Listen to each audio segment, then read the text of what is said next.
ये सिर्फ डोडा में नहीं है, पूरे जुमा सुबह जम्मू में, बल्कि अगर देखेंगे तो रजौरी पुंछ में 2 साल से चल रहा है।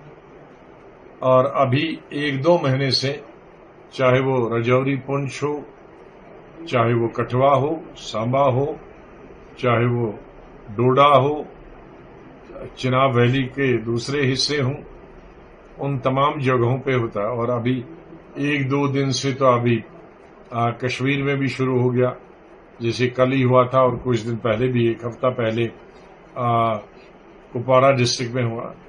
तो ये अचानक मिलिटेंसी का गुज़श्ता 2-3 महीनों से होना, ये भी एक अजीब बात है। और इससे हमको परेशान होने की भी जरूरत है, क्योंकि बड़े अरसे के बाद, कई मुद्दत के बाद, कई सालों के बाद मिलिटेंसी से एक राहत मिली थी पूरी रियासत को, और जिसकी वजह से टूरिज्म दोबारा बहाल हो गया था।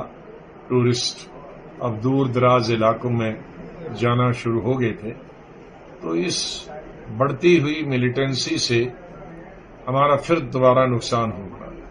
इसलिए हमारी सिक्योरिटी फोर्सेस, मेरी जो इतला है तो सिक्योरिटी फोर्सेस कहते हैं कि मिलिटेंट्स एक्टिव नहीं है, हम एक्टिव हैं, क्योंकि जो छुपे हुए थे अब उनको जंगलों से हम निकाल के मार रहे हैं। तो जाहिर है जो छुपे हैं तो वो पोशीदा जगहों पे बहुत अरसे से छुपे हैं, तो फौज जब जाती है तो उन छुपी ही जगह का पता नहीं चलता।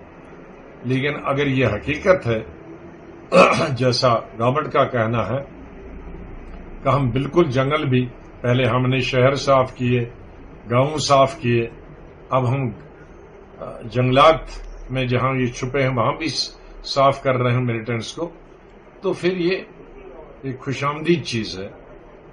जाहिर है उसमें कुछ नुकसान होगा फौज का, पुलिस का, आर्मी का, लेकिन अगर उससे ये साफ हो जाती है मिलिटेंसी हमेशा के लिए, क्योंकि मिलिटेंसी का खत्म होना हमारी रियासती अवाम के लिए, रियासती फरोग के लिए, रियासती टूरिज्म के लिए, रियासती डेवलपमेंट के लिए और रियासती अवाम के लिए, क्योंकि जो मरे जाते हैं वो भी तो हमारे भाई बच्चों को, बुजुर्गों को, बहनों को, बेटियों को मारते हैं। और जितनी मिलिटेंसी रहती है उतनी हमारी बेकारी और बेरोजगारी बढ़ती है, और बाहर से कोई इंडस्ट्री लगाने के लिए नहीं आता है, फैक्ट्री लगाने के लिए नहीं आता है। इसलिए जो कदम सरकार वो उठा रही है मिलिटेंसी को खत्म करने के लिए, उसमें तो एक अच्छा कदम है, वो रियासत की बहबूदी के लिए।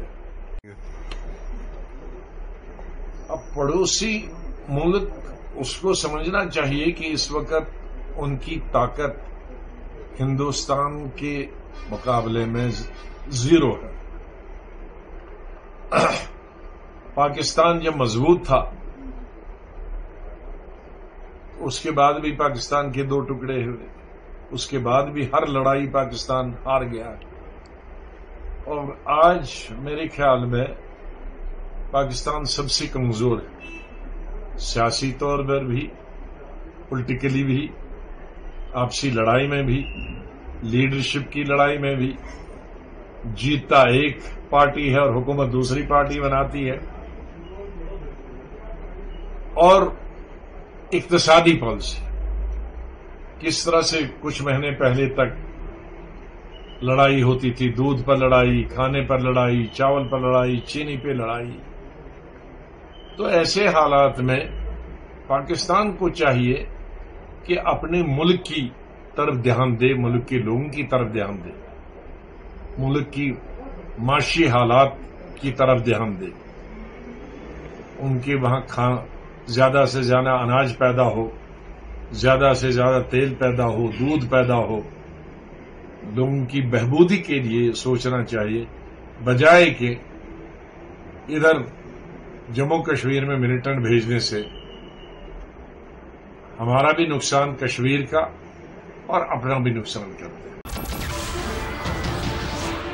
नमस्कार, मैं हूं मानक गुप्ता। अगर आपको हमारा ये वीडियो पसंद आया हो तो इसे लाइक और शेयर जरूर करें, और हां, हमें सब्सक्राइब और फॉलो करना ना भूलें। ताकि आप देश और दुनिया की कोई खबर मिस ना करें। तो जुड़े रहिए हमारे साथ और देखते रहिए News 24।